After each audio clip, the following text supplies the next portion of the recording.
Bonjour à tous et bienvenue dans Les Caprices du clavier numéro 2.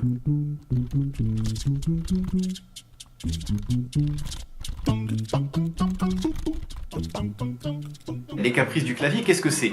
C'est un mot issu d'une erreur de frappe que je vous propose à la définition, éventuellement une proposition étymologique, mais surtout à la mise en exemple de vos définitions. Lors de la première vidéo, il y a 2 ans, j'avais proposé le mot Ugly-Water et j'ai eu d'excellentes propositions. Malheureusement, je n'en ai pas eu assez pour faire ce que je souhaitais faire, c'est-à-dire une vidéo avec des petits sketchs issus de vos différentes propositions. Qu'à cela ne tienne, je n'abandonne pas et je relance la machine. Le mot que vous allez devoir définir aujourd'hui, c'est ensuite, issu donc d'une faute de frappe de l'adverbe ensuite. Vous pouvez en faire un nom. Qu'est-ce qu'une ensuite? Qu'est-ce qu'un ensuite? Je vous le demande.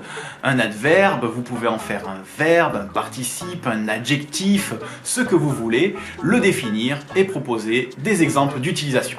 Alors moi je vais vous proposer par exemple l'adverbe ensuite qui pourrait indiquer une succession dans le temps d'un état de sobriété à un état d'ivresse. Vous pouvez d'ailleurs, puisque c'est un adverbe, remplacer ensuite dans une phrase par ensuite dans ce sens. Je vais vous donner quelques exemples concrets. Vivre d'abord, philosopher ensuite donnerait à ce proverbe latin un goût très rabelaisien. Confucius aurait pu dire « Celui qui sait obéir saura ensuite commander ». Probablement que l'ivresse du pouvoir facilite les passages au bar. Dans Le Berger et le Roi, La Fontaine nous dit « Il avait du bon sens, le reste vient en cuite ». En effet, l'ébriété semble parfois ajouter un petit plus au bon sens. Ne dit-on pas in vino veritas? Dans le vin, la vérité? Bref, jouez avec votre imagination et n'hésitez pas à faire moult propositions. Je serai très attentif à vos commentaires et je vous dis à très bientôt. Ciao ciao!